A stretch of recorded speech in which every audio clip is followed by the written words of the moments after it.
該我諗好多觀眾會有興趣知道嘅，因為我哋呢個 series 咧係講 leadership。咁啊 Aileen 你喺度咧，我哋更加要着重講 female leadership。OK， 咁啊近呢幾年其實咧，如果大家喺銀行又好啦，金融界都好啦，大家都想話其實我希望喺 board of director 入邊見到多啲女士，或者喺高管入邊見到多啲女士。咁啊阿 Aileen 你絕對係其中一員啦。你點樣睇呢一個發展演變？當然啦，嗱，我 feel 到咧，我個人 feel 到過去嗰1-2年係冇之前嗰幾年咁熾熱啊，即係討論。但係依然我覺得作為男士又好，女士都好咧，其實點樣入到去管理層最高嘅嗰一格，甚至乎去入到去 board of directors， 而發揮一個好有意義重大嘅作用咧，我諗呢個係一個好深嘅學問嚟嘅。咁我諗我冇第二個更加合適嘅訪問者咧去問呢個問題。咁我想聽一聽阿 Anna 你嘅觀點啦。嗱，好直接同你講啦，就係話喺我嗰個叫做事業嘅發展階段裏邊咧，我從來都冇諗過其實我自己係女性定係男性。非常好啊！話呢個要記住。我真係覺得就係話能者就可以做到㗎啦。咁我就好着重我自己點樣去 execute 同埋 deliver。咁呢兩樣嘢，即係我自己就唔會話因為有一個 quota 喺裏邊，有個一定要有女性喺嗰個高管裏邊，咁你就去做呢個喺個 quota 啦咁。咁我反為覺得，如果咁樣咧，我就唔係咁開心。如果又因為咁樣而加入到，我唔係咁開心。如果你因為我個能力，亦都因為我嗰個才幹，我可以升到去呢個位嘅話咧，我就會覺得我好自然咯。咁當然而家就世界唔同咗啦。雖然你話嗰個即係聲浪唔係咁大，但係咧都仲係有一個即係趨勢咧，就係話喺好多企業裏邊咧都需要一啲女士喺裏邊做一個高層啦。咁呢個係一個趨勢嚟嘅。咁我自己覺得就一個 combination 會好啲，因為男性同女性咧點都係有唔同嘅 strength 喺裏邊嘅。男士諗嘅嘢咧係比較big picture，大啲嘅 more strategic 嘅，即係策略性多啲嘅。咁同埋咧，講真口才嚟講咧，男性係好過女性。係咩？我覺得嗱，可能男性唔中意啊，我覺得啱調轉喎。我覺得女士係表達力強啲嘅喎。我覺得男士咧講嘢咧係個說服力大好多，因為咧就係因為你哋咧係睇啲嘢係大方向嘅，咁所以講啲嘢比較宏觀啲。女士咧好多時都係好 detail 嘅，好execution 嘅，即係點樣執行啊？睇啲嘢比較細緻啲嘅，咁所以大家有唔同嘅長處啦，我覺得。所以如果喺個高管理層裏邊咧，有一個咁嘅 combination 咧，係好好多。咁我記得即係我自己咧，曾經都喺一啲大機構裏邊咧，喺一啲高層裏邊咧，即係管理層咧叫做。我曾經有一次即係升咗上去，好開心啦！真係因為能力做到㗎嚇，咁唔係因為有 quota，因為嗰時仲未有呢個 quota。咁我升咗上去。12個高層裏邊咧，得3個係女性嘅啫。咁但係我哋嗰啲發言權咧好低嘅，因為其實有陣時女士咧就未必會好中意咁 voice out 嘅。咁男性咧就好多啦，咁好多 idea 咧，又講好多啲 suggestion idea。但係我發現咧就唔係好多可以行得通喎。成日就開會，但係開咗啲會之後咧。就唔係有好多 item 需要去做嘅。咁呢個就係如果你個 combination 比較多少少咧，嗱你有個 idea 平衡返咯，平衡到啊。女性就第一個問題，咦點執行啊？得唔得㗎？咁啊諗深少少咧，就會好啲咯。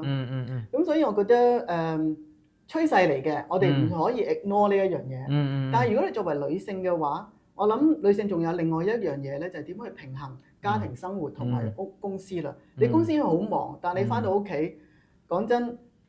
嗰個係另外一份工嚟嘅，冇錯。咁即係所以，我覺得女性嘅付出係比較大啦。冇錯。咁但係如果我哋唔好計呢一樣嘢啦，你返工就係返工，因為你賺人哋嘅錢咧，你就一定要付出㗎啦。咁我覺得我哋最緊要就係每日都去進取啦，學啲新嘢啦。咁同埋即係喺嗰個平衡，我自己就係話，我哋既然有一個好強嘅執行嘅能力嘅話，點樣去擴大自己嘅視野咧，我覺得呢樣嘢咧係可以幫到好多嘅即係 executive 咧去上進嘅。咁尤其是喺女性方面咧，既然機會已經喺度啦，咁我哋仲更加咧喺未曾輪到自己嘅時間咧去 prepare 呢樣嘢。咁所以即係好似我話齋，女性係好多時都係比較細緻少少。點樣將一啲問題咧係擺咗喺一個大嘅 perspective 裏邊一個策略性，即係譬如你老細俾咗個 assignment 你，咁嗰個 assignment 你即刻要做㗎，咁你就做咗佢，但係你再去諗下，其實呢個 assignment 同公司嘅定位點解要行呢一步咧？點解有呢一樣嘢咧？咁你做咗先，然之後但係你再即係個工序未完嘅，再諗多一層。咁我諗你就會了解，原來我做咗呢樣嘢，就令到公司呢一個係可以有呢一方面嘅發展，就有下一步啦。我覺得非常好啊！頭先一開始嘅時候，Eleanor 你提到就係話忘記自己嘅性別，我好 impressive， 因為唔係我真係好 impressive，因為其實咧我諗係呢個世界有兩類人㗎嘛。有啲就因為我係女士，所以我要力爭上游嘛。有啲係咁嘅諗法。嗱，呢個思想係啱嘅，我覺得冇錯嘅。我覺得女性咧有一樣優惠咧，就係話男士要比較 gentle， 即係譬如好似正話 Morris 同我拉凳啊呢啲咧，我好 enjoy 嘅。咁同埋我哋頭先提到一點就係其實喺個 board 入邊啦，因為我嗰個好有趣嘅，因為一般人其實佢冇機會體會到就係其實個 board 入邊係個情況係點咧？你譬如即係你12個 board member 有9個係男士，三位係女士，其實你頭先講嗰個 point 好得意嘅喎，嗰3位女士有冇發言權咧？個情況係點咧？或者其實嗰3位女士佢擔當嘅任務係點樣樣咧？呢個我覺得非常有趣。係啊，因為你好多時有啲 idea 出嚟，咁因為我哋通常即係喺個 board 裏邊，每一個有唔同自己 expertise 啦。咁佢哋有個 idea 出咗嚟嘅時候，咁大家就喺度諗啦，係咪 work 唔 work 咧？呢個 idea。咁好啦，啲男士咧就諗下，呢個 idea 就可以點樣發展，去到點樣，嗰個美好嘅成績咁樣。後邊唔理啦咁啊。係啦，個女士咧就其實好靜啊，點解咧？諗緊點樣執行咧？其實佢呢個 idea 出咗之後，下一步係點樣咧？後邊啲 support 係點樣咧？其實我哋有冇呢個 knowledge 咧？我哋個思維已經去咗嗰度啊，所以佢哋仲係講緊嗰啲 big picture 嘅時候咧，未得閒去發言啊。冇錯。所以我覺得一個 balance 嘅 board seat 都係好重要嘅，係啦。咁嗱，我哋應該去到尾聲㗎啦。咁最後一條問題就係，因為我諗我哋好多觀眾都係一啲 young professionals，佢絕對係想Morris，你今日請到Eleanor，你可唔可以叫Eleanor 教路就，如果我想入資產管理行業係嘛？咁當然啦，而家時代變得好快啦。咁有啲咩即係我覺得重要嘅特質，或者佢哋需要去培養，需要去具備，即係無論你係做 asset management， 或者無論你係做 bank， 或者你係做一個 sales distributor， 其實我覺得佢哋嗰個 mentality， 你會點樣去建議佢哋咧？其實我覺得第一樣嘢乜都唔好諗，你問你自己，你中唔中意份工先？好重要。係啊，如果你中意嘅話咧，你個鬧鐘唔響咧，你自然會醒嘅。跟住就好 prepare 去翻工啊嗰樣嘢。但係如果你唔中意嗰份工，你話哎呀又要起身啊，哎呀今日天氣唔好喎，可唔可以唔翻啊？我有少少頭痛，可唔可以請病假？即係你好多呢啲咁嘅問題。我覺得鏡頭面前好多人喺度係咁嘅睇。係啊，即係如果你中意翻工，你就自然咧，你會好上心啦。咁同埋你會好 enjoy 嘅嗰個過程嘅。咁所以呢個係第一點嚟。咁第二點，我自己覺得就話 take ownership 好緊要。即係譬如真係俾到 assignment 你，即係有一樣嘢要俾你做嘅話，你點樣 own 嗰樣嘢咧？咁好多人咧就話，老細叫我做乜，我咪做乜咯。咁但係點做咧？點去做好嗰件事咧？嗱，做同做好，做完同做好係兩回事嚟。咁我自己覺得即係自己要去睇下啦，點樣去 own 個 process 啦，咁同埋點樣去俾啲意見啦，咁同埋我哋都遇到好多時間啦，我即係譬如有時我叫啲同事做一啲嘢咧，佢都未人睇清楚嗰個 requirement 咧，佢已經問好多問題嘅。其實好多問題係需要嘅，但係問邊個咧？問自己。你問咗你自己先，點樣去做咧？真係唔清晰啦，或者你要 seek clarification 啦。你就可以去問你嗰個即係 senior 你個 supervisor。但係真係好多問題係要問咗自己先，等你自己了解咗，然之後可能就去問翻你個 supervisor 去 clarify 你嘅理解係咪咁咧？咁我覺得呢個比較完整少少啦。咁我覺得呢兩樣嘢已經係開始咧係第一步嘅，就係令到你首先你中意你份工，第二咧係去有個 ownership。咁嗰兩樣嘢，如果你具備咗呢兩樣嘢咧，我自己覺得就係好 ready 去 prepare，咁當然一定要儲好多經驗。我覺得太快未必係一個好嘅，即係捷徑未必係好嘅。反為你經驗多嘅話咧，你行出嚟 execute 嘅時候咧，好有說服力啊。咁我覺得呢一個係比較 ready 嘅，比較好少少啦。咁我自己覺得，如果你話俾啲後生嘅年青人，佢哋點樣可以去 prepare for 個 next level 咧？stay cautious，你一定要係好有準備去呢個疑惑係咪嘅咧？咁你先至去 challenge 你自己噶嘛。同埋 humble 咯。唔好太過驕傲。我成日都以為自己識好多嘢，但係我行出街我知道原來哇好渺小。咁你先可以好虛心去學咯。咁啊，同埋一樣嘢就係話，我正話所講嘅點樣 build 一個 big perspective 呢樣嘢好緊要。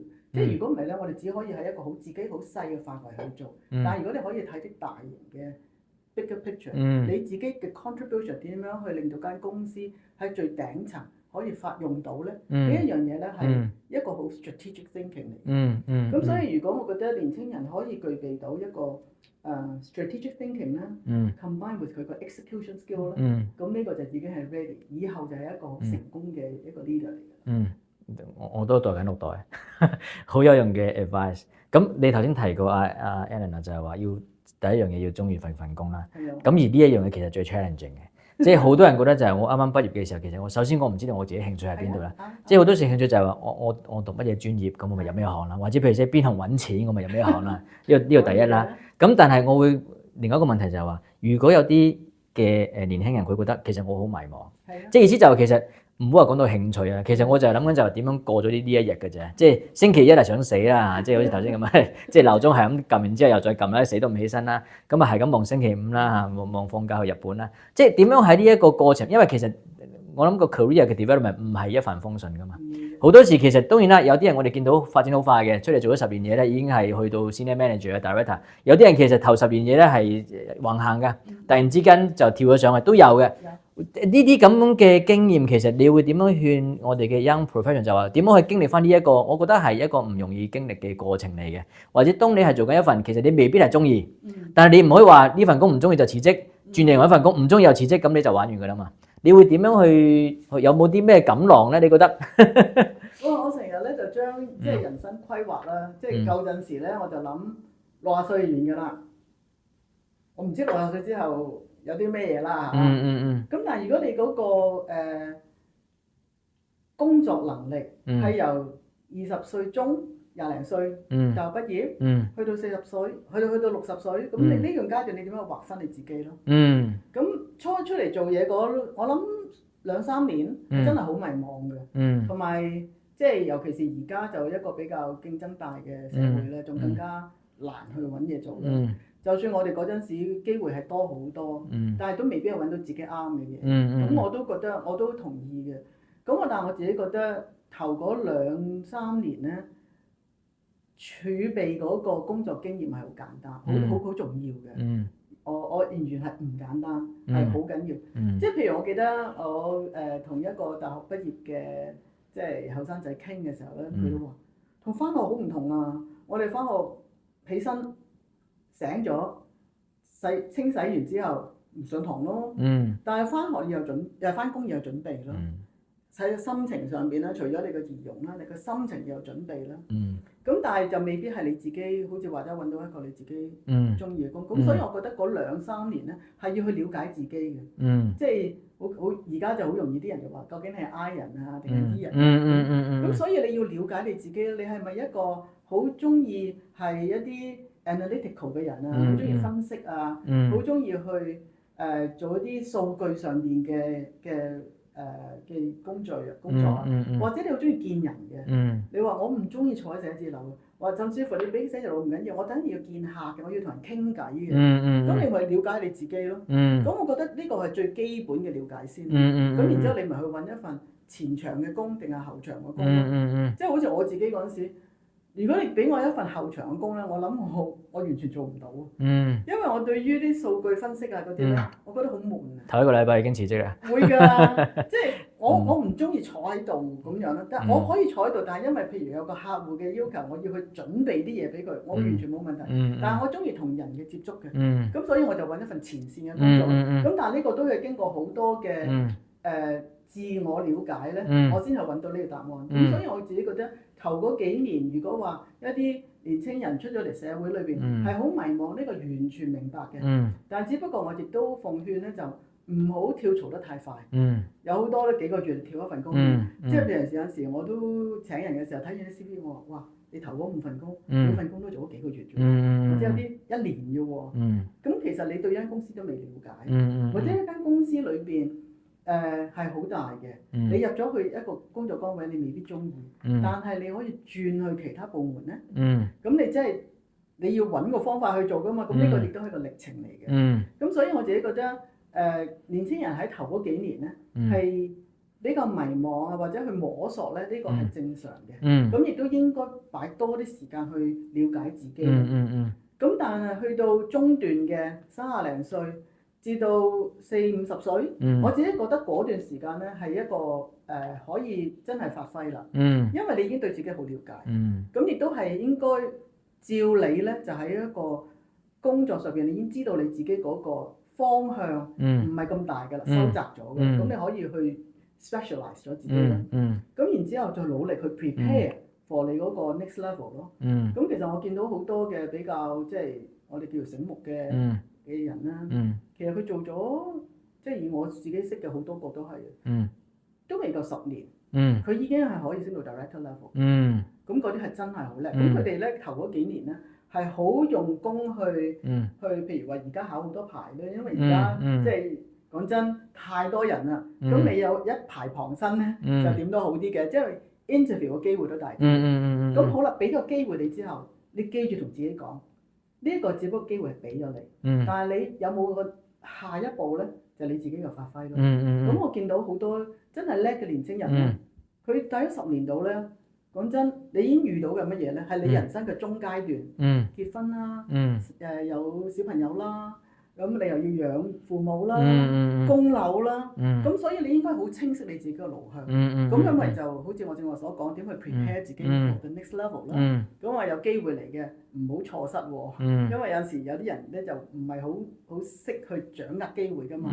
有機會嘅時候揦緊佢。咁所以喺即係50零歲，你已經係可以喺退休前一段時間咧，係一個好高層，好 enjoy，就舒服，唔係話個 title，但係問題你自己已經好掌握到，已經係一個好準備一個到你真係去到退休嘅時候咧，已經係一個好好嘅生活啦，已經係可以做到。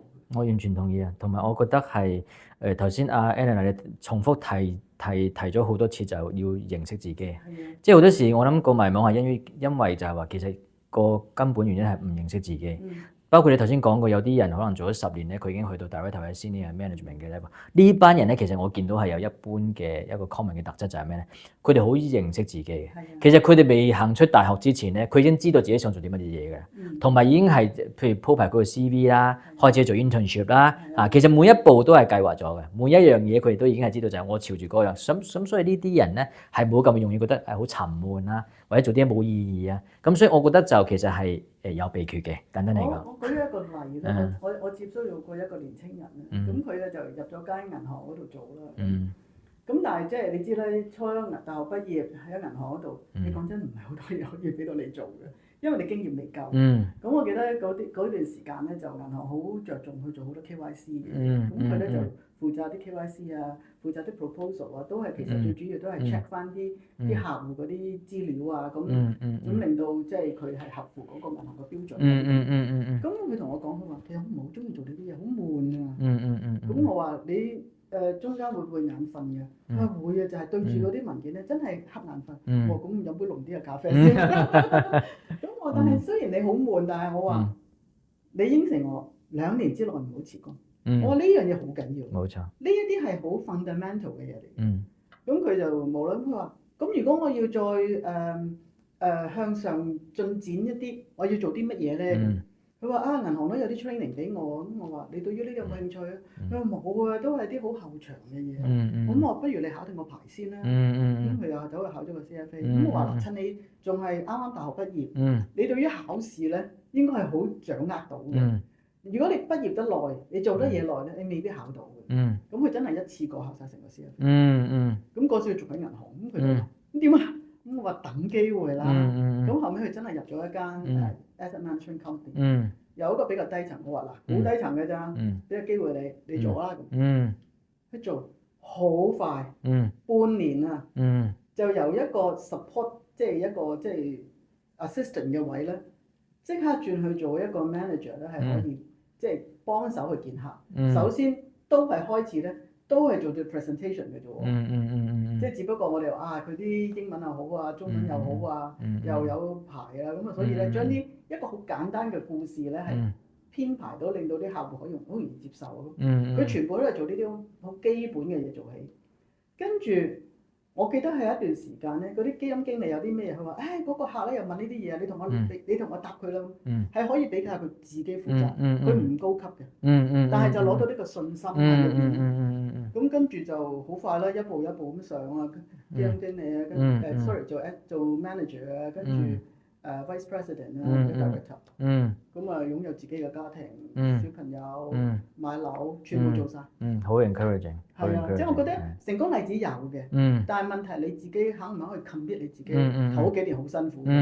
佢叫我講，佢話CFA 啊，街都未出過啊。我話正常㗎喎，咁容易個個都有啦。我都考咗5年啦。係咯，咁佢就話考嚟做咩啊？